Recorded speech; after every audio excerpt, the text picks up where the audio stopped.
তরবারির জোরে ইসলাম আসে না, কিন্তু ইসলাম প্রতিষ্ঠায় তরবারি ব্যবহার হয়েছে। কাদিয়ানি না, মাসালাটা এটা মওদুদির ভুল, আপনি জানেন না এটা। আমি ওপেন চ্যালেঞ্জ করব, জাকির নায়েকের এমন একটি বক্তব্য কেউ দেখাতে পারবে না যেখানে তিনি সশস্ত্র, যেখানে তিনি সন্ত্রাসকে উস্কে দিয়েছেন। জাকির নায়েকের কোন একটি বক্তব্যে এটা দেখানো যাবে না। এটা কেমন ধর্মনিরপেক্ষতা আপনার? আপনার তো উচিত ছিল 57 ধারায় সব ব্লগারদেরকে, ব্লগারদেরকে আপনার গ্রেফতার আপনার করা হয়েছে। আপনার ব্লগারদেরকে হত্যার আগে কাউকে গ্রেফতার করা হয় নাই। যখন সরকার দেখেছে একটি ব্লগার বাংলাদেশে আর বেঁচে থাকবে না, তখন ব্লগারদের নিরাপত্তার জন্য তাদেরকে গ্রেফতার করা হয়েছে। তাদের আচ্ছা, বক্তব্য দেলোয়ার অথেন্টিক হোসেন নয়। সাইদির ওয়াজকেও আপনি ওয়াজ বলবেন না? সাইদী আপনি সাহেব কি তো দেলোয়ার, দীর্ঘদিন যাবৎ ময়দানে নেই। তিনি বলেছেন যে অন্য ধর্মের মানুষকে হত্যা করতে। হ্যাঁ, বাংলাদেশে সেটা তার। যতজন ওয়াজকারী আছে সবচেয়ে পপুলার, সবচেয়ে বেশি পপুলার হচ্ছে সাইদির, এবং আপনি বাসে টাসে সব জায়গায় সাইদির ওয়াজই শুনবেন। তো যাই হোক, তাতে আমার তো কথা আপনি হচ্ছে তাতে তো আপনি প্রমাণ আমার কথা করছেন হচ্ছে তিনি আব্বাসী সাহেব, জনপ্রিয়, তিনি এদেশের আব্বাসী মানুষের মন সাহেব, জয় করতে পেরেছিলেন। ঠিক আছে আব্বাসী সাহেব, আমার কথা হচ্ছে, সকল এবং অসাম্প্রদায়িকতা আপনাদের খিলাফত পৃথিবীর এবং কোথাও নেই, আছে, আমি খেলাফত দেখাচ্ছি, কোথাও আমি নেই। দেখাচ্ছি, আমি দেখাচ্ছি, আমি দেখাচ্ছি, খোলাফায়ে আমি রাশিদিনে দেখাচ্ছি, প্রমাণ হয়ে আমি গেছে যে দেখাচ্ছি, 3জন আমি খলিফাকে আপনারা দেখাচ্ছি। হত্যা করেছে। আপনিই যুদ্ধ তো নয়, বলছেন ইসলাম মওদুদির একটি। আকীদাকে আপনারা ইসলাম বিরোধী মনে করেন, মওদুদির হ্যাঁ, সেজন্য অনুসারীদেরকে সেটাকে আপনি ইসলাম বলবেন মুসলমান। কেন? সেটাকে ইসলাম বলবেন কেন? ইসলাম তো সেটাই, ওইটাই যেটা তো আমি আল্লাহ বলছি, দিয়েছেন আপনি সেটা তো সেটাই। মওদুদিকে, আপনি নাম আপনি, দিবেন কেন? জি অতএব না জেনে না, তথ্য এটাই প্রমাণ আমি, ছাড়া। যেটা হচ্ছে আপনি আহমেদ শফির কথা বললেন, আপনি একটু মন্তব্য করুন। এই আহমেদ শফি 2013 সালের 15ই ফেব্রুয়ারি সমস্ত তথাকথিত ইসলামিক পত্রিকাগুলোতে, জামাতের এবং তাদের সহযোগীদের পত্রিকা, আধা পৃষ্ঠা একটা খোলা চিঠি লিখেছেন প্রধানমন্ত্রীকে। সেখানে আমার নাম, মুনতাসির মামুনের নাম, জাফর ইকবালের নাম, আমাদের সবার নাম উল্লেখ করে বলেছিলেন এইসব নাস্তিক, মুরতাদ, কাফের এরা।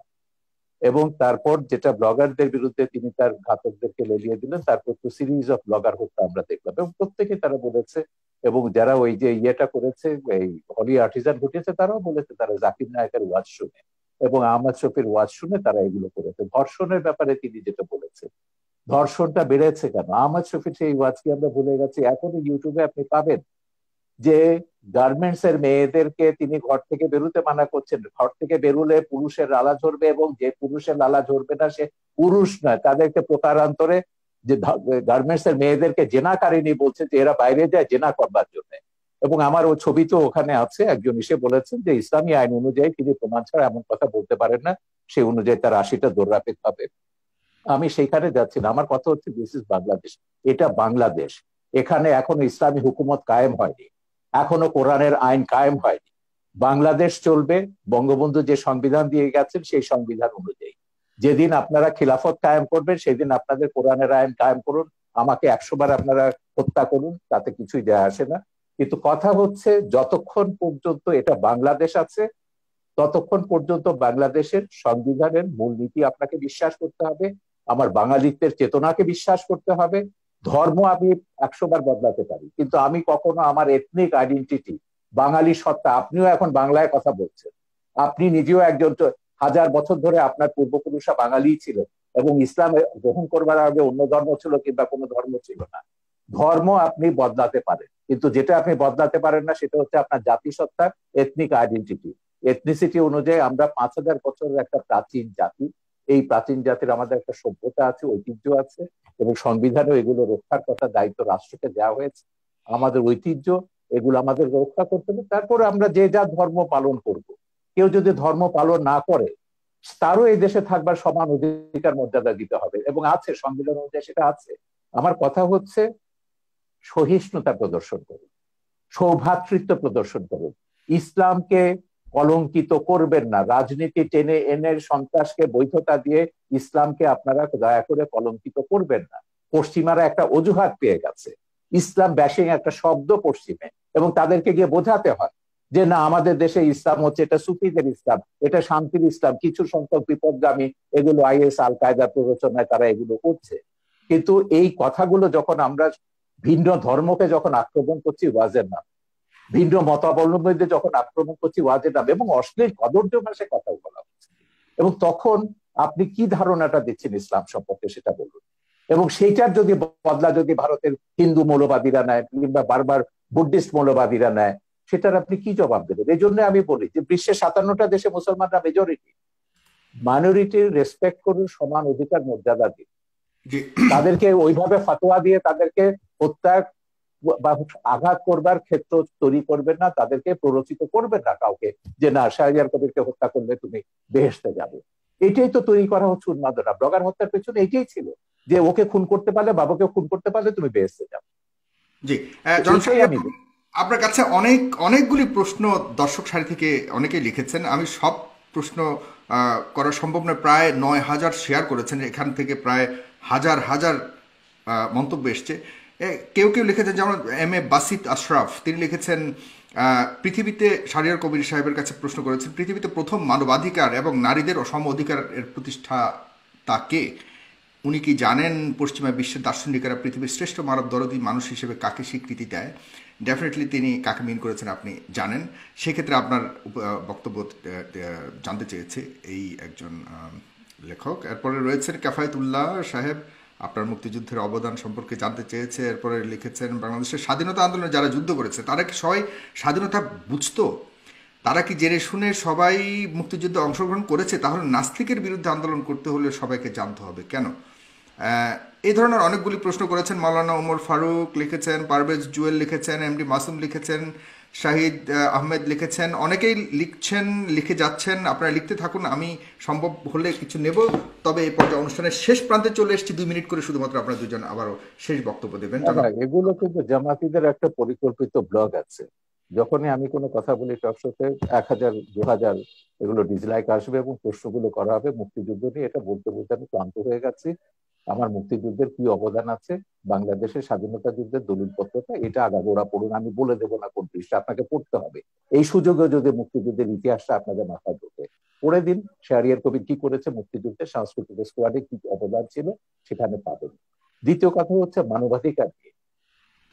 এখন মানুষের অধিকার মর্যাদা প্রত্যেককে বিশ্বাস করতে হবে। এই পৃথিবীতে আমি শুরুতেই বলেছি যে আমরা 700 কোটি মানুষের মধ্যে 150 কোটি মুসলমান আছে, 150 কোটি হিন্দু আছে, 250 কোটি 250 কোটি খ্রিস্টান আছে, অন্য ধর্মাবলম্বী আছে, নাস্তিকও আছে।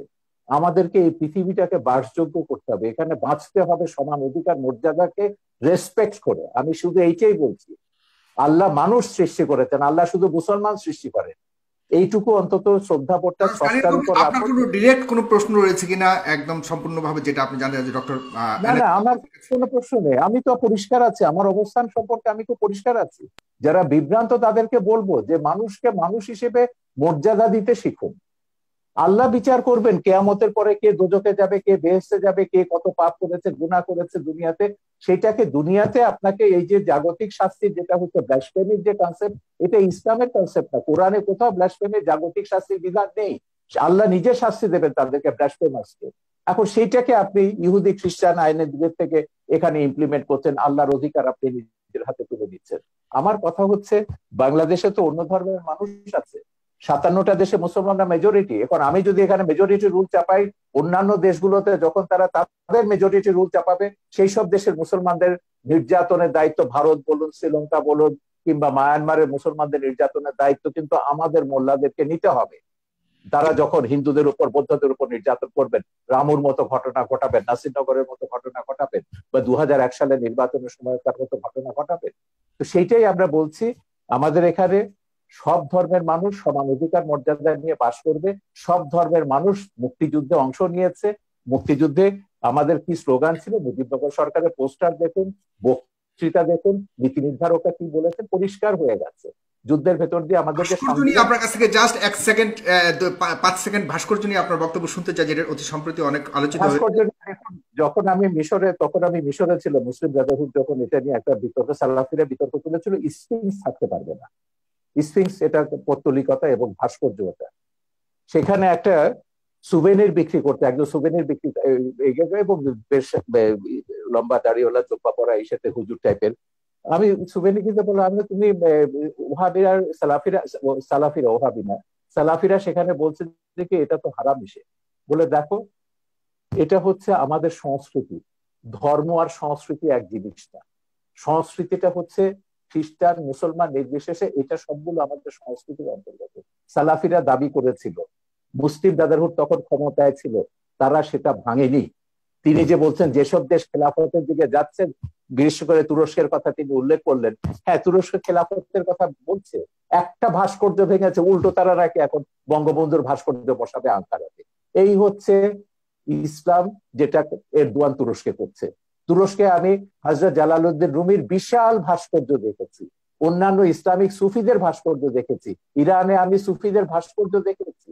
তো ভাস্কর্যের সঙ্গে ইসলামের বিরোধ আছে, যেটা বলেন এটা সম্পূর্ণ রাজনৈতিক পক্ষপাতী।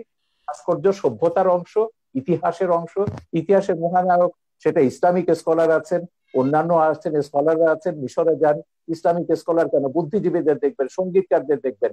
উম্মে কুলসুম বিশাল আরব বিশ্বের সবচেয়ে পপুলার গায়িকা, তার বিশাল ভাস্কর্য ভাস্কর্য আছে। ভাগাভাগি চলছে, এটা কি আপনি মনে করেন যে রাজনৈতিক কোনো ঘৃণিত এটা পুরো রাজনীতি, এর সঙ্গে ইসলামের কোনো সম্পর্ক নেই, একদম রাজনীতি। মোল্লা ইসলামিক? ওমর যেটা আফগানিস্তানে করেছে সেই কাজটাই তারা এখানে রিপিট করছে। মোল্লা ওমর এখানে কারা বলতে কারা ইসলামের কারা কারা করছে বর্তমানে বাংলাদেশে যে আপনি ভাস্কর্য ভাঙার পেছনে কাদেরকে দায়ী তারা করবেন? তো সবগুলো, যারা তো ঘোষণা দিয়ে করছে, খেলাফত, হেফাজত, যারা ইসলামী শাসনতান্ত্রিক আন্দোলন বা তাদেরকে যারা সাপোর্ট করে, যাদের পেছনে জামাত বিএনপি তো রয়েছে, যাদের পেছনে রাজশাহীতে আমরা আইএসআই রয়েছে। দেখেছি আওয়ামী লীগের নেতাদেরকে গ্রেফতার করা হয়েছে। আরে ওটা বাঘা যতীনেরটা তো কাগজে বেরিয়েছে, এটা স্কুল কমিটি নিয়ে তাদের মধ্যে দ্বন্দ্ব, এটার সঙ্গে ভাস্কর্য ভাঙার কোনো সম্পর্ক নেই। ওকে, ভাস্কর্য নিয়ে 2013 সাল থেকে বঙ্গবন্ধু এখানে উপলক্ষ, বঙ্গবন্ধুর গায়ে হাত দিয়েছে বলে আওয়ামী লীগের টনক নড়েছে।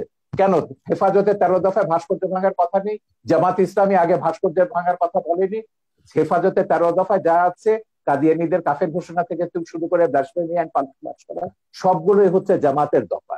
এখন এগুলোকে তিনি যতই পার্থক্য করুন না কেন, জামাতের সঙ্গে আমাদের পার্থক্য আছে, তিনি কিন্তু কাদিয়ানীদের কাফের ব্যাপারে জামাতের সঙ্গে একমত, ব্লাসফেমি আইন চালুর ব্যাপারে তিনি জামাতের সঙ্গে একমত, ভাস্কর্য ভাঙার ব্যাপারও আশা করি তিনি নিশ্চয়ই একমত হবেন ওদের সঙ্গে। তো এইটাই হচ্ছে মিলের জায়গাটা। আমি বলছি যে রাজনীতিতে যখনই আনবেন ইসলামকে বা কোনো ধর্মকে, তখনই ওই বার্মার মতো ঘটনা ঘটবে, ভারতের মতো ঘটনা ঘটবে, বাংলাদেশের মতো ঘটনা ঘটবে, পাকিস্তানের মতো ঘটনা ঘটবে। এতে করে কি বিশ্বে শান্তি আসবে বা কোনো দেশে আমরা কি শান্তিতে বাস করতে পারবো? আমার কথা হচ্ছে আমরা সবাই শান্তিতে বাস করতে চাই। এই প্রশ্নটা আমাদের সবারও জনাব ডক্টর এনায়েতুল্লাহ আব্বাসী, আপনি শেষ কথা বলবেন আজকের অনুষ্ঠানের, এবং আপনার কাছে প্রশ্ন অনেকেই করেছে, কিন্তু আমি অনেকের প্রশ্ন নিতে পারছি না, শেষ প্রান্তে চলে এসেছি। মাননীয় আইজিপি মহোদয় বলেছেন যে বাংলাদেশ মৌলবাদী দেশ নয়।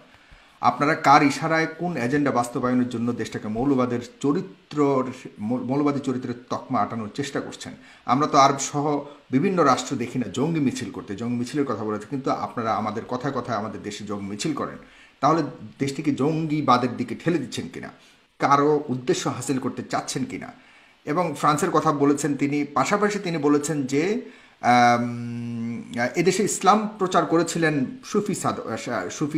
সুফি সাধকরা, তারা কিন্তু কখনোই তরবারি প্রয়োগের মাধ্যমে ইসলাম প্রচার করেনি। আপনারা কেন এখন এমন উস্ফলন দেখাচ্ছেন? এটা কেন, বা এ ব্যাপারে উনি প্রশ্ন করেছেন আপনাদের আলেম সমাজের কাছে। ধন্যবাদ সাগর। প্রথমে শাহরের কবির সাহেবকে বলবো যে তিনি জামাত ফোবিয়াতে ভুগতেছেন, সব জায়গায় জামাতের গন্ধ পান তিনি, এটা ঠিক নয়। আমি আবারও বলছি, এদেশের মূলধারার আলেম ওলামার সাথে জামাতের কোনো সম্পর্ক নেই, যদিও বা একটি বিরাট জনগোষ্ঠী জামাতের অনুসরণ করছে। কাদিয়ানীরা নিঃসন্দেহে অমুসলিম এবং কাফের, এটা পৃথিবীর সকল মুসলমানের মত, কোরআনের মত, সুন্নার মত, ইজমায় উম্মতের মত। তারা কাফের এবং অমুসলিম, তাদেরকে যারা এটা কাফের বলবে না মওদুদির তারাও প্রথম কাফের। লেখা, কাদিয়ানী না, মাসালাটা এটা মওদুদির লেখা। ভুল, আপনি জানেন না এটা, কাদিয়ানী আপনি মাসালা কি জানেন না। মওদুদি লেখেননি? কাদিয়ানী মাসালা মওদুদি, মওদুদি লেখেন না? আমি বলছি, প্রথম কাদিয়ানীদের বিরুদ্ধে আন্দোলনের ডাক দিয়েছেন আল্লামা ইউসুফ বিন নুরি রহমতুল্লাহ, করাচি ইউসুফ বিন নূর মাদ্রাসার যিনি মোহতামিম ছিলেন। আন্দোলনে পুরোধা নেতৃত্ব দিয়েছেন আমার ওস্তাদ মোহতারাম আল্লামা তাকি উসমানী এবং মুফতি শফি রহমতুল্লাহ। সাথে আন্দোলনে যোগ দিয়েছিল আবুল আলা মওদুদি এবং তার লোকজন। বরং পাকিস্তানের সকল ঘরানার মুসলিমরাই কাদিয়ানী বিরোধী আন্দোলনে অংশগ্রহণ করেছিল। দ্বিতীয় যে এবং ওই কথাটি, মামলায় কিন্তু মওদুদির মৃত্যুদণ্ড হয়েছিল, আর কারো না, মওদুদির মৃত্যুদণ্ড হয়েছিল ওই মামলাতে, যেটা সৌদি বাদশার অনুরোধে প্রত্যাহার করা। সেটা মৃত্যুদণ্ড কার হলো, সেটা হয়তোবা পাকিস্তান সরকারের রাজনৈতিক কোনো প্রতিহিংসা ছিল মওদুদির উপর, সেজন্য মওদুদিকে মামলা দেবার চেষ্টা করেছে। আর যেহেতু অন্যান্য নেতৃবৃন্দ রাজনীতিতে জড়িত ছিলেন না, তাদেরকে মামলা দেবার সুযোগ হয়নি, এটা একটি কারণ হতে পারে। দ্বিতীয় যে বিষয়টি বললেন, ব্লগারদের বিষয়, ব্লগারদেরকে কারা হত্যা করেছে তাদেরকে আপনারা দায়ী করলেন, কিন্তু ব্লগারদেরকে বাক স্বাধীনতার দোহাই দিয়ে মুক্ত চিন্তা লালন করার দোহাই দিয়ে ইসলাম এবং ইসলামের মূলনীতির বিরুদ্ধে অকথ্য ভাষায় গালিগালাজ বিষোদগার তারা যে করলো, তখন রাষ্ট্রীয়ভাবে তাদেরকে কেন বাধা দেওয়া হয়নি? যদি তাদেরকে রাষ্ট্রীয়ভাবে বাধা দেওয়া হতো, ধর্মনিরপেক্ষতার যদি একটি সংজ্ঞা এটাও হয় সকল ধর্মের অধিকার রক্ষা করা, তাহলে আপনি ইসলামের অধিকার রক্ষা করবেন না? এটা কেমন ধর্মনিরপেক্ষতা? আপনার আপনার তো 57 ধারায় সব ব্লগারদেরকে গ্রেফতার করা হয়েছে। আপনার ব্লগারদেরকে হত্যার আগে কাউকে গ্রেফতার করা হয় নাই। যখন সরকার দেখেছে একটি ব্লগার বাংলাদেশে আর বেঁচে থাকবে না, তখন ব্লগারদের নিরাপত্তার জন্য তাদেরকে গ্রেফতার করা হয়েছে। কিন্তু যদি ব্লাসফেমি আইন বাংলাদেশে থাকতোই, তাহলে তো ব্লগারদের এই সুযোগ হতো না, তাহলে কারো তো হাতে অস্ত্র নেবার প্রয়োজন হতো না। তৃতীয় যে বিষয়টি আপনি বলেছেন, সুফিবাদের মাধ্যমে ইসলাম এসেছে এবং আইজিপির যে প্রশ্ন এসেছে, আইজিপি মহোদয় এর কথা থেকে তো স্পষ্ট বোঝা যাচ্ছে তিনি ইসলামের প্রতি অত্যন্ত শ্রদ্ধাশীল, হয়তো বা মিস আন্ডারস্ট্যান্ডিং আছে তার। সেটা হচ্ছে তরবারির জোরে ইসলাম আসে নাই, কিন্তু ইসলাম প্রতিষ্ঠায় তরবারি ব্যবহার হয়েছে। তরবারির জোরে ইসলাম প্রতিষ্ঠিত হওয়া এক জিনিস, আর ইসলাম প্রতিষ্ঠায় তরবারি ব্যবহার আরেক জিনিস। ইসলাম যে জিহাদ দিয়েছে তা অনেকটাই ডিফেন্সিভ, অফেন্সিভ নয়। যখন ইসলাম প্রতিষ্ঠার ক্ষেত্রে অমুসলিম শক্তি অন্যায়ভাবে হামলা করেছে, আক্রমণ করেছে, তখনই তরবারির ব্যবহার করতে হয়েছে। এমনকি এই ক্ষেত্রে আমি উদাহরণ দিব মঈনুদ্দিন চিশতি রহমতুল্লাহ। তিনি যখন আজমিরে আসলেন, ইসলামের শাশ্বত বিধান, ইসলামের উদারতার মাধ্যমে ইসলামের দাওয়াত দিলেন, বারবার তাকে আঘাত করেছে সে পৃথ্বীরাজ। তখন ইসলামকে সুসংহত করতে যে মোহাম্মদ ঘড়িকে তিনি আহ্বান করেছেন। তরবারির জোরে তিনি ইসলাম প্রতিষ্ঠিত করেননি, তবে ইসলাম প্রতিষ্ঠার ক্ষেত্রে তরবারির ব্যবহার হয়েছে, সেটা একটা ভিন্ন জিনিস। চতুর্থ যে বিষয়টি তিনি বলেছেন, সন্ত্রাস। সন্ত্রাস তো আমাদের দেশে অনেক রকম সন্ত্রাস হচ্ছে। যারা কলমের মাধ্যমে দুর্নীতি করে হাজার হাজার কোটি টাকা বিদেশ পাচার করছে, তারাও তো সন্ত্রাসী, কলম সন্ত্রাসী তারা। যারা বাংলাদেশে বন জঙ্গল উজাড় করে গাছপালা সবকিছু বিক্রি করে খেয়ে ফেলছে, তারা পরিবেশ সন্ত্রাসী। অনেক রকম সন্ত্রাসী আমাদের বাংলাদেশে আছে। কিন্তু আমাদের দেশে যে অস্ত্র সন্ত্রাসীর কথা বলছেন, এটা জুজুর ভয়। আসলে বাংলাদেশে কোনো সশস্ত্র জিহাদি সংগঠনের অস্তিত্বই নেই। জেএমবি বলে যেটা ছিল, সেটা অনেক তদন্তের বিষয়, সেটার সাথে মূলধারার ইসলামপন্থী ও মাদ্রাসার ছাত্রদের কোনো সম্পর্ক নেই। হোলি আর্টিজানে আমরা দেখেছি যারা সন্ত্রাসী হামলা করেছে বলা হচ্ছে তারা কেউ মাদ্রাসার ছাত্র ছিল না, তারা ইংলিশ মিডিয়ামের ছাত্র ছিল। যদিও বা তারা বলেছে জাকের নায়েকের কথায় তারা উদ্বুদ্ধ হয়েছে।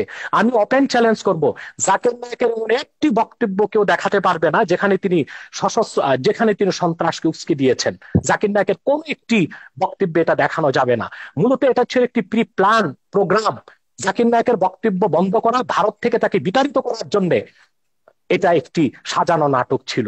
এবং তাতেও আমাদের বাংলাদেশের কোনো মাদ্রাসার ছাত্র শিক্ষক জড়িত ছিল না, ইংলিশ মিডিয়ামের ছাত্ররা জড়িত ছিল। অতএব কোথায় কোথায় সন্ত্রাসের দায়ভার এদেশের আলেম ওলামা পীর মাশায়েখ ও মাদ্রাসা ছাত্রদের উপর দেওয়া, এটা অবিচার ছাড়া আর কিছুই নয়।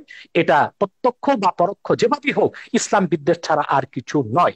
শিক্ষা ব্যবস্থায় আজকে ধর্মনিরপেক্ষতার প্রভাব বাড়ানো হয়েছে। সেখানে বাংলাদেশের শিক্ষা ব্যবস্থায় যে ধর্মনিরপেক্ষতার প্রভাব আসতেছে, সেটাকে আমরা দেখতেছি ধর্মহীনতা। ইসলামের মূল আকীদা বিরোধী অনেক শিক্ষা আমাদের শিক্ষা ব্যবস্থায় ঢুকানো হয়েছে।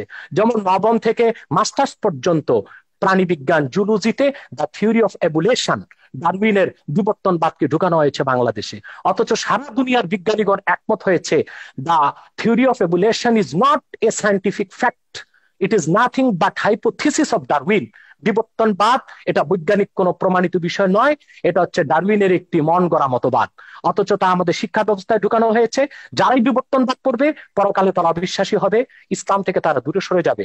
অত্যন্ত কৌশলে ধর্মনিরপেক্ষতা যে সংজ্ঞাতেই আমাদের দেশে বলা হোক, বঙ্গবন্ধু যে সংজ্ঞায় ধর্মনিরপেক্ষতার কথা বলেছিলেন, আজ ধর্মনিরপেক্ষতার ধ্বজাধারীরা বঙ্গবন্ধু সেই আদর্শে নেই, তারা ধর্মনিরপেক্ষতাকে ধর্মহীনতার দিকে নিয়ে যাচ্ছে। অতএব যদি প্রকৃত অর্থেই বঙ্গবন্ধুর ধর্মনিরপেক্ষতাকে সংবিধানে প্রতিষ্ঠিত করা হয়, সেটা ধর্মহীনতা নয়, বরং তার নাম পরিবর্তন করে এমন একটি নাম দেওয়া দরকার যেটার সাথে ধর্মনিরপেক্ষতার কোনো সম্পর্ক প্রমাণিত হবে না।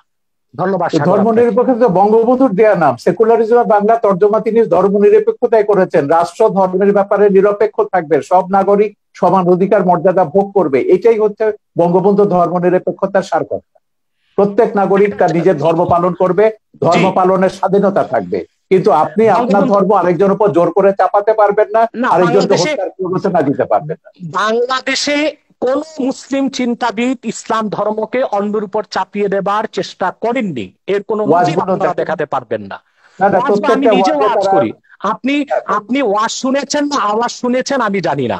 কোরআন সুন্নাহ বিরোধী যেটা হয় সেটা ওয়াজ নয়, সেটা আওয়াজ। বাংলাদেশে অনেক নিম্নমানের বক্তব্য বের হয়ে গিয়েছে যারা গলাবাজির মাধ্যমে ওয়াজ করতেছে, সেটাকে আমরা ওয়াজ বলি না, সেটাকে আমরা আওয়াজ বলি। তাদের আচ্ছা, বক্তব্য দেলোয়ার অথেন্টিক হোসেন নয়। সাইদির ওয়াজকেও আপনি ওয়াজ বলবেন না? সাইদি আপনি সাহেব কি তো দেলোয়ার, দীর্ঘদিন যাবৎ ময়দানে নেই, তার উনি তো তার ওয়াজ দীর্ঘদিন যাবৎ কিন্তু ময়দানে নেই। ইউটিউবে আছে, তার বহু ওয়াজ ইউটিউবে আছে, আমার ছবিতেও আছে। বলুন তিনি একজন প্রকৃত ওয়াজকারী কিনা। তিনি বলেছেন যে অন্য ধর্মের মানুষকে হত্যা করতে, তিনি এটা আমি বলেছেন যদি কোন বক্তব্যে? আমি যদি দেখাতে পারি আমি তার এক বক্তব্য আমার শুনেছি, তিনি ছবিতে, আমি আমার আমি ছবিতে নিজে যেটা দেখেছি।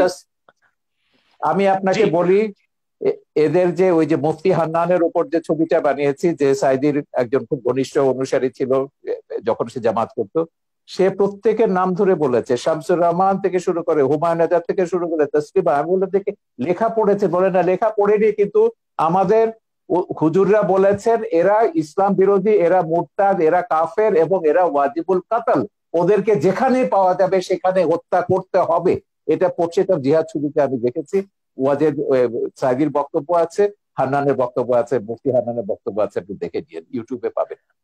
আমার মনে হয় জালাল হোসেন সাইদি সাহেব এতটা পাতলা কথা বলার লোক নয়, যদিও বা আমি তার অনেক বক্তব্য শুনিনি। তবে আমি তার একটি বক্তব্যে দেখেছি, তিনি যখন বা ধর্ম মন্ত্রণালয়ের স্থায়ী কমিটির সদস্য ছিলেন, তিনি হিন্দুদের পূজা মণ্ডপে গিয়েছেন এবং তাদেরকে নিরাপত্তার ব্যবস্থা করেছেন, সেটাও তো প্রমাণ রয়েছে। তা আপনি এবং কিভাবে 71 বলবেন যে সালে তিনি হিন্দুদের কি করেছেন সেটা ট্রাইব্যুনালে প্রমাণ হয়েছে। 71 সালে তিনি হিন্দুদের উপর কি করে জোর করে কাকে মুসলমান বানিয়েছেন, কাকে পাকিস্তানিদের ধরিয়ে দিয়েছেন, ও সাক্ষীরা তো ট্রাইব্যুনালে এগুলো প্রমাণ করেছে। সেটা তো ট্রাইব্যুনালের বিষয়, কিন্তু দেলাওয়ার হোসেন সাইদি সাহেব মানি ওয়াজ নয়, আর দেলাওয়ার হোসেন সাইদি সাহেব মানি এদেশের আলেম ওলামা নয়। সেটা একটি বিচ্ছিন্ন বিষয়কে টেনে সকল আলেম ওলামা পীর মাশায়েখ এবং ওয়াজ আমি নসিহতের উপর জানি যে সাইদির এভাবে যে দায় চাপিয়ে পপুলার দেওয়া উচিত হবে ওয়াজকারী না। আর কেউ নেই বাংলাদেশে। হ্যাঁ, বাংলাদেশে সেটা তার, যতজন ওয়াজকারী আছে সবচেয়ে পপুলার, সবচেয়ে বেশি ফলোয়ার হচ্ছে সাইদির, এবং আপনি বাসে টাসে সব জায়গায় সাইদির ওয়াজই শুনবেন।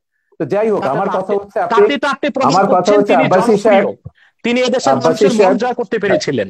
ঠিক আছে আব্বাসী সাহেব, আমার কথা হচ্ছে, আপনি আগেও বলেছেন আমরা ইসলাম বা কোনো ধর্মের বিরুদ্ধে নয়, আপনি শান্তিপূর্ণভাবে ওয়াজ করুন, ইসলামে আহ্বান করুন, কিন্তু সন্ত্রাস, হানাহানি, একে মারো, ওকে ধরো, ওকে জবাই করো, এগুলো, এই হুমকি রাষ্ট্রকে ইসে করতে হবে, এটা করতে হবে, জেহাদ করতে হবে, এই জেহাদ মানে তো এই যে উগ্রতা।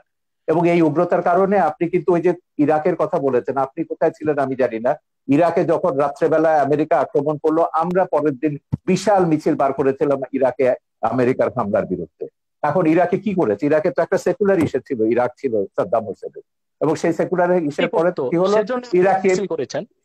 ইরাক, হ্যাঁ ইরাক তারপর তো একটা ইসলামিক রাষ্ট্রে পরিণত হলো, এখন তারা জিহাদ করছে। যাই হোক, আমরা আমেরিকার যত জায়গাতে জেহাদিদের, এই যে তালেবান, আল কায়দা, এটা আমার ছবিতেই আছে, আমেরিকা কি করে এদেরকে তৈরি করেছে, জেহাদকে, পলিটিক্যাল ইসলামকে কিভাবে আমেরিকা মদদ দিচ্ছে, এটা আমার ছবিতেই আছে। সোভিয়েত ইউনিয়নকে ধ্বংস করবার জন্য আমেরিকা পলিটিক্যাল ইসলামকে সবুজ বলয় তৈরি করেছে লাল বলয়ের পাশে। এইটা আজকে সর্বজন বিদিত সত্য। আমেরিকা এখন তৈরি করে, এখন তারা নিজেরা ফ্র্যাঙ্কেনস্টাইনের ভয় দেখছে, 9/11-এর মতো ঘটনা করছে। তো আমেরিকানদের বলেছে, জামাত ইসলামীকে তো এখনো তারা মডারেট ইসলামিক পার্টি মনে করে, এখনো জামাত প্রেম তাদের কাটেনি। পরশুদিন আমেরিকার স্টেট ডিপার্টমেন্টের সঙ্গে আমাদের একটা দীর্ঘ ওয়েবিনার হয়েছে। আমেরিকা বলুন, আমেরিকার শয়তানিও আমরা জানি, ধর্ম নিয়ে যারাই রাজনীতি করেছে তারাই সংখ্যালঘুদের উপর, মানুষের সমান অধিকার মর্যাদার উপর আঘাত করেছে। এগুলো আমাদের ভুলে যেতে হবে। আমাদের কথা হচ্ছে সমাজে সংখ্যাগরিষ্ঠ থাকবে, সংখ্যালঘিষ্ঠ থাকবে, আস্তিক থাকবে, নাস্তিক থাকবে। আমাদের কি করে আমরা শান্তিতে বাস করব, দেশটাকে এগিয়ে নিয়ে যাব। আপনি ধর্ম প্রচার করুন না, শান্তিপূর্ণভাবে ধর্ম প্রচার করার অধিকার তো সংবিধান আপনাকে দিয়েছে। বঙ্গবন্ধুর ওই যে ধর্মনিরপেক্ষতার যে ব্যাখ্যাটা দিয়েছেন, সেখানে বলেছে প্রত্যেক ধর্মের মানুষ শান্তিতে তাদের ধর্ম পালন করবে, প্রচার করবার সব রকম স্বাধীনতা দেওয়া হয়েছে। কেন একটা ধর্ম আপনাকে জোর করে অন্যের উপর চাপিয়ে দিতে হবে? আপনি দাওয়াত দিন শান্তিপূর্ণভাবে, আমাদের কোনো অসুবিধা নেই। শান্তিতে যখন ধর্ম প্রতিপালন করার কথা তো বহু আগে, 1400 বছর আগে আমাদের মহানবী সাল্লাল্লাহু আলাইহি ওয়াসাল্লামও বলে গেছেন। আমার কাছে বলেছেন, আমি সেটাই বলছি, তো আমি সেটাই বলছি, মহানবী কেন, প্রত্যেক মহাপুরুষরাই বলেছেন। কোরআনেও আছে, আল্লাহ প্রত্যেক জাতির জন্য আমাদের নবী দেশে পাঠিয়েছে। অশান্তিটা আপনি কোথায় দেখেছেন? আমি যদি বলি ওয়ার্ল্ড যখন রাজনীতির সঙ্গে ধর্ম যোগ ওয়ার্ল্ড করবে তখন কনটেক্সটে অশান্তি আসবে। উগ্রবাদের কারণ ওই যে উনি যেটা বলেন, আব্বাসী বাংলাদেশ সাহেব যেটা অনেক বললেন, অনেক ভালো অবস্থাতে আছে। জি, আমি তো জানি সেটাকে নষ্ট করবার জন্য তো তারা গৃহযুদ্ধের হুমকি দিচ্ছে এখন। বলেছে 2013 সালের চেয়ে ভয়াবহ ঘটনা ঘটবে যদি বাংলাদেশ থেকে এসব ভাস্কর্য ভাঙা না হয়, সরিয়ে না আনা হয়। গৃহযুদ্ধের হুমকিটা কারা দিচ্ছে? কারা দেশটাকে পরাজয়ের প্রতিশোধ দিতে চাইছে 71-এ? তো আপনি 71-এর পরাজয়ের প্রতিশোধ এখন নেবেন বাংলাদেশকে বললে ওমরের আফগানিস্তান বানিয়ে, আর আমরা চুপচাপ বসে বসে দেখবো? সেজন্য আমরা সরকারকে বলেছি না, সময় এসেছে, কঠোর ব্যবস্থা নিতে হবে। এই দেশে ধর্মের নামে কোনো সন্ত্রাস অনুমোদন করা যাবে না, সেটা যে কোনো ধর্মের নামে। জি জনাব আব্বাস সাহেব। জনাব সাগর সাহেব, উনি যে কথা বলেছেন যে আসলে ওনারা যে ধর্মনিরপেক্ষ এবং অসাম্প্রদায়িক রাষ্ট্র চান, পৃথিবীর পৃথিবীর কোন রাষ্ট্রে সেই কল্পিত ধর্মনিরপেক্ষ রাষ্ট্র বাস্তবে নেই, অসাম্প্রদায়িক রাষ্ট্র নেই। সকল এবং অসাম্প্রদায়িকতা আপনাদের খিলাফত পৃথিবীর এবং কোথাও নেই, আছে। খেলাফত কোথাও আমি নেই। দেখাচ্ছি আমি দেখাচ্ছি আমি দেখাচ্ছি খোলাফায়ে আমি রাশিদিনে দেখাচ্ছি প্রমাণ হয়ে আমি গেছে যে দেখাচ্ছি 3জন আমি খলিফাকে আপনারা দেখাচ্ছি হত্যা করেছে। শেষ করি। 3জন আমি খলিফাকে আপনার কথা বলার সময় কথা মুসলমানরা বলি নাই, হত্যা করেছে। সেটাই বলছি। আমি সেটা বলছি সেই কল্পিত ধর্মনিরপেক্ষ রাষ্ট্র, কল্পিত অসাম্প্রদায়িক রাষ্ট্র পৃথিবীর কোথাও নেই। যদি ধর্মনিরপেক্ষতা অর্থ এটাই হয় সকল ধর্মের অধিকার রক্ষা, তো বাংলাদেশে ব্লগাররা যখন তখন ইসলাম বিরোধিতা করে, সেটা ইসলামের অধিকারকে ক্ষুণ্ণ করা হয়, তখন ধর্মনিরপেক্ষতা কোথায় থাকে? ব্লগাররা বাক স্বাধীনতার নামে আল্লাহ রসুল মোহাম্মদ সাল্লাহ আলি সাল্লামের আরশচুম্বী মর্যাদার বিরুদ্ধে বক্তব্য দেয়, তখন ধর্মনিরপেক্ষতার কনসেপ্ট কোথায় থাকে? অতএব ধর্মনিরপেক্ষতা যারা বাংলাদেশে করতে চায় তাদের উদ্দেশ্য হচ্ছে ইসলামকে ঠেকানো, এছাড়া আর কিছুই নয়। দ্বিতীয়, তিনি খেলাফত রাষ্ট্রের কথা বলেছেন। খেলাফত হচ্ছে কি? খেলাফত হচ্ছে তানফিজু আহকামিল্লাহি আজ্জা ওয়া জাল্লা, ভূপৃষ্ঠে আল্লাহর বিধানকে প্রতিষ্ঠিত করা। আমি বলবো যদিও আরবে রাজতন্ত্র প্রচলিত আছে, কিন্তু তা সম্পূর্ণ খেলাফত ভিত্তিক চলছে দেশ। সেখানে বেনামাজিকে 25 বেত্রাঘাত করা হচ্ছে, সেখানে যারা চুরি করছে তাদের হস্তকর্তন হচ্ছে, যারা জেনা করছে তাদেরকে সাঙ্গে সার করছে। এটা খেলাফত। যদিও নামে তা মুলুকিয়াত বা রাজতন্ত্র, যদিও সেটা রাজতন্ত্র, কিন্তু সেখানে খেলাফত আছে এবং খেলাফতের সব সুযোগ সুবিধা আরবের লোকজন গ্রহণ করছে। এবং আমরা দেখতে পাচ্ছি দাম্মামে, জেদ্দাতে প্রচুর মুসলিম খ্রিস্টান আছে, তাদেরকে আলাদা জায়গায় তাদের ধর্মকর্ম পালনেরও ব্যবস্থা দেওয়া হয়েছে। একটি খেলাফত রাষ্ট্রের সমস্ত সুযোগ সুবিধা প্রতিষ্ঠিত আছে, আমরা দেখতে পাচ্ছি আরবে। অতএব দ্বিতীয় আরেকটি বিষয়, খেলাফতের অনেকগুলো ধারা আছে। পীর মুরিদির মাধ্যমে ইসলামের যে দাওয়াত পৃথিবীতে ছড়ানো হচ্ছে, সেটাও খেলাফতের একটা অংশ। এবং খেলাফতের আরেকটা অংশ হচ্ছে দিনের উপর অটল অবিচল থাকা। অধিকাংশ মুসলমান দিনের উপর অটল অবিচল থেকে জীবনযাপন করছে। রাষ্ট্রীয়ভাবে খেলাফত প্রতিষ্ঠা, সেটা মাত্র 100 বছর যাবৎ পৃথিবীতে নেই। 96 বছর আগে অবসান ঘটেছে। অতি দ্রুত মুসলিম রাষ্ট্রগুলো আবার খেলাফত ব্যবস্থায় ফিরে যাবে। আপনি যে তালেবানের কথা বলেছেন, তালেবান সন্ত্রাসী, সে সন্ত্রাসীদের সাথে যুক্তরাষ্ট্র কাতারে চুক্তিবদ্ধ হয়েছে। এখন তো সে আফগানিস্তান আবার খেলাফতের প্রতি ধাবিত হচ্ছে। পৃথিবীর সুপার পাওয়ার আমেরিকা, অন্যান্য খ্রিস্টান রাষ্ট্রগুলো তা তো থামাতে পারলো না। ব্যর্থতা কি পুঁজিবাদের নয়? পৃথিবীব্যাপী সন্ত্রাসকে উস্কে দিচ্ছে পুঁজিবাদ, আর সেটার একমাত্র উদ্দেশ্য হচ্ছে ইসলামের রাজনৈতিক উত্থানকে ঠেকানো ছাড়া আর কিছু নয়। আর আমি অনুরোধ করব বাংলাদেশের বুদ্ধিজীবী সমাজকে, ইসলামকে বিভিন্ন নামে আপনারা অভিহিত করবেন না। রেডিক্যাল ইসলাম, মডারেট ইসলাম, এই নামগুলো ইসলামের ক্ষেত্রে আপনি তো বলছেন মওদুদির আকীদাকে আপনারা ইসলাম বিরোধী মনে করেন, মওদুদির অনুসারীদেরকে আপনি বলবেন কেন? সেটা কি ইসলাম বলবেন কেন? ইসলাম তো ওইটাই তো আমি বলছি। আপনি মওদুদিকে, আপনি নাম দিবেন কেন? আপনি জামাতকে মুসলমান বলবেন না, আপনি জামাতকে মুসলমান বলবেন না, জামাতও আপনাকে মুসলমান মনে করে না। এই বিরোধের মীমাংসা রাষ্ট্র কেন নেবে? আপনাদের এই বিরোধের মীমাংসায় আমি কেন যাব? না না, আমি এটা বলছি না তাদেরকে মুসলমান মনে করি না, এটা বলা হচ্ছে না, কিন্তু তারা যে ইসলামের ব্যাখ্যা দিবে সেটাই ইসলাম, এটা আমি স্বীকার করব না। না না, এটা হাফেজ হুজুর থেকে শুরু করে 72টা ওলামায়ে কেরাম তারা বলেছেন মওদুদির অনুসারীদের পেছনে নামাজ পড়া হারাম। এগুলো ফতোয়া আমরা দেখেছি, মওদুদির বিরুদ্ধে ফতোয়া দেখেছি, মওদুদির পক্ষেও দেখেছি। এই বিতর্কে রাষ্ট্রকে জড়াবেন না, এটা আলেমরা নিজেরা নিজেদের মধ্যে ফয়সালা করুন। আমরা এই বিতর্কটা রাষ্ট্রের মধ্যে আনতে চাই। আমরা অনুষ্ঠানের প্রায় শেষ প্রান্তে চলে এসেছি, শুধুমাত্র শেষ করতে হবে, আমার যেতে হবে। এক সেকেন্ডে শুধু প্রোগ্রাম আপনার করবেন জনাব এনায়েতুল্লাহ আব্বাসী, যে ভাস্কর্য বিতর্কে অনেকটাই আপনারা পিছিয়েছেন। অনেকে মনে করছেন আপনাদের হয়তো কিছুটা প্রাপ্তি যোগ হয়েছে। সেক্ষেত্রে এই পিছিয়ে আসাটাকে ধর্ম অনুভূতির মলাটে শুধুই প্রাপ্তি আর স্বার্থের রাজনীতি কিনা? চমৎকার প্রশ্ন করেছেন। আপনার উত্তরটি আমি দিচ্ছি। প্রথমে বলছি যে আমরা আহ, ইসলামের ব্যাখ্যা কোনো ব্যক্তি থেকে নিব না। আমরা ইসলামের ব্যাখ্যা নিব কোরআন থেকে, হাদিস থেকে এবং আইম্মায়ে মুজতাহিদিন থেকে, সালফে সালিহিন থেকে। অন্য কোনো ব্যক্তি বা অন্য কোনো ব্যক্তির কোনো ব্যাখ্যা আমরা যদি কোরআন সুন্নাহ মোতাবেক হয় সেটা গ্রহণ করব, নতুবা সেটা পরিত্যাজ্য। যে কথাটি বলছেন আপনি ভাস্কর্যের ব্যাপারে, যে ভাস্কর্যের ব্যাপারে আমার আন্দোলনটা ছিল অরাজনৈতিক বিরুদ্ধে, আর অনেকে করেছেন রাজনৈতিক ভাবে। আর অরাজনৈতিক ভাবে আমরা আমাদের অবস্থান থেকে ভাস্কর্যের ব্যাপারে ইসলামের সুস্পষ্ট ব্যাখ্যা তুলে ধরেছি যে ভাস্কর্য মিশরে আছে, তুরস্কে আছে, এগুলো কোনো দলিল নয়। কোরআন সুন্নাহ মোতাবেক ভাস্কর্য ইসলামে নিষিদ্ধ। অতএব রাষ্ট্রীয় পৃষ্ঠপোষকতায় তা যদি হয় তাহলে বৃহত্তম মুসলমানদের অনুভূতিতে আঘাত লাগবে। বাকি যারা রাজনৈতিক ভাবে একটু নমনীয়তা অবলম্বন একই করছেন, একই কথা আমি বলেছেন বাবুনগরী, এরা মামুনুল হকরা কিন্তু একই কথা বলেছেন আপনি যেটা বলছেন। আমি একটু আমার শেষ সঙ্গে করি। টকশোতে আমি মামুনুল হক একই কথা বলছেন। আমি একটু শেষ করি। দ্বিতীয়, তারা যারা এখন নমনীয়তার পথ অবলম্বন করেছে, আমি তো তাদেরকে ধন্যবাদ দিব। তারা পরম সহিষ্ণুতাকে প্রকাশ করেছে। অর্থাৎ তারা আসলে ভাঙচুরে বিশ্বাসী নয়, তারা সন্ত্রাস সহিংসতায় বিশ্বাসী নয়। তারা রাজনৈতিক ভাষা, আন্দোলনের ভাষায় সরকারকে মেসেজ দিয়েছে যে দেশের অধিক সংখ্যক মুসলমান ভাস্কর্যকে চায় না, অতএব ভাস্কর্য না করা হোক, এটা মুসলমানদের অনুভূতির প্রতি শ্রদ্ধা দেখানো হোক। আর দ্বিতীয়ত, ভাস্কর্যের বিপক্ষে যারা আন্দোলন করেছে, কথা বলেছে, কেউ পারচেজ করেছে কি না, রাজনৈতিক স্বার্থে করেছে কি না, সেটা তাদের ব্যক্তিগত বিষয়। সেটার সাথে বৃহত্তর মুসলিম সমাজ ও অরাজনৈতিক আলেম ওলামাদের কোনো সম্পর্ক নেই। অরাজনৈতিক আলেম ওলামা ও বৃহৎ স্বার্থে যে এদেশের বৃহৎ মুসলিম সমাজ যে বিরোধিতা করছে, তা একান্তই ইসলামের অনুভূতি থেকে। দ্বিতীয়ত, যারা নমনীয়তা এখন অবলম্বন করছে, আমি তো শুনতে পেরেছি যে স্বরাষ্ট্রমন্ত্রী মহোদয়ের সাথে তারা সাক্ষাৎ করেছেন এবং স্বরাষ্ট্রমন্ত্রী মহোদয় তাদেরকে আশ্বাস দিয়েছেন যে অনতিবিলম্বেই সরকার আলেম ওলামার সাথে বসবেন এবং সুন্দর একটি সুরাহা বের করার চেষ্টা করবেন। যদি রাষ্ট্রের পক্ষ থেকে এই ধরনের আশ্বাস দেওয়া হয়, সেখানে তো আর আন্দোলন করে মাঠ গরম করার কোনো প্রয়োজন নেই। অতএব ওলামায়ে কেরাম যারা এখন শীতলতা অবলম্বন করেছেন, আমি মনে করি তারা প্রজ্ঞার পরিচয় দিয়েছেন।